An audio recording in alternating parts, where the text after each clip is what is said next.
Tuition మరియు స్కాలర్షిప్తో చదవాలనుకుంటున్నారా? అయితే విదేశ్ కన్సల్ట్ని సంప్రదించండి. గత దశాబ్దాల కాలంగా హైదరాబాద్ మహానగరం ఎంత విధ్వంసానికి గురైందో తెలిస్తే ఎక్కడికక్కడ అక్రమార్కులు ఇష్టారాజ్యంగా భూముల కబ్జాలకు పాల్పడుతూ ఇండ్ల నిర్మాణం చేపట్టారు.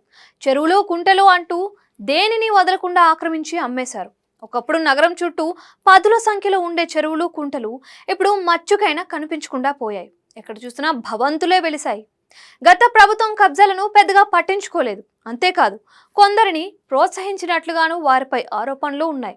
అసలు విషయం ఏంటి అంటే, గత ప్రభుత్వంలోని పెద్దలే చాలా వరకు కబ్జాలు చేసి నిర్మాణాలు చేపట్టినట్లుగాను టాక్ ఉంది. హైదరాబాద్ చుట్టుపక్కల ప్రాంతాల్లో కొందరు మాజీ మంత్రులు, బడా నేతలు అక్రమంగా ఆక్రమించి పెద్ద పెద్ద భవనాలు నిర్మించినట్లుగా ఆరోపణలు వస్తున్నాయి. దాంతో వాటి జోలికి పోకుండా గత పాలకులు పాలన కొనసాగించారు. ఇప్పుడు సీను రివర్స్ అయింది.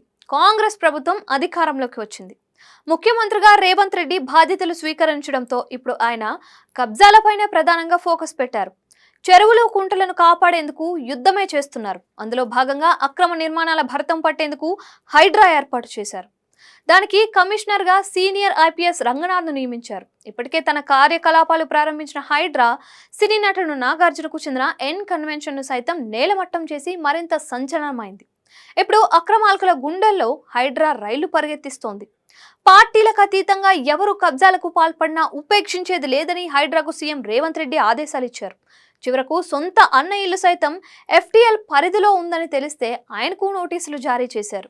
దీంతో ఇప్పుడు కబ్జాదారులు అయోమయంలో పడ్డారు. ఎప్పుడు ఎవరికి నోటీసు వస్తుందా అని ఉత్కంఠగా ఎదురు చూస్తున్నారు. అయితే అక్రమ కట్టడాలు, కబ్జాలపై ముఖ్యమంత్రి రేవంత్ ఇంత దూకుడుగా వ్యవహరించడం వెనుక కాంగ్రెస్ అగ్రనేత రాహుల్ ఉన్నట్లుగా తెలుస్తోంది.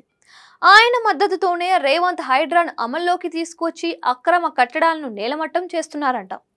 ఇందుకు కారణాలు లేకపోలేదు. ఇటీవల కాంగ్రెస్ పార్టీకే చెందిన సీనియర్ నాయకుడు పల్లం రాజు స్వయాన హైడ్రా బారిన పడ్డాడు. ఆయన సోదరుడు ఆనంద్కు చెందిన ఓఆర్ఓ స్పోర్ట్స్ విలేజ్ని హైడ్రా కూల్చేసింది. అలాగే హిమాయత్ నగర్ ఎఫ్టీఎల్ సమీపంలో చేపట్టిన కూల్చివేతలు సైతం వివాదానికి దారితీశాయి.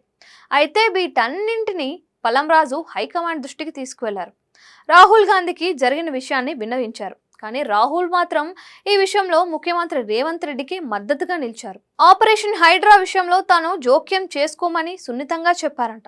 అంతేకాదు, రేవంత్ ఓ విజన్తో పాలన సాగిస్తున్నారని, అక్రమ కట్టడాల విషయంలో కఠినంగా నిర్ణయాలు తీసుకున్నప్పుడు అన్ని పార్టీలకు చెందిన వ్యక్తులను ప్రభావితం చేయడం సహజమే అని చెప్పుకొచ్చారంట. హైడ్రా విషయంలో రేవంత్ కు కాంగ్రెస్ అగ్రనేత సపోర్ట్ దొరకడంతో ముందు ముందు మరింత దూకుడుగా వ్యవహరించే అవకాశాలు లేకపోలేదు.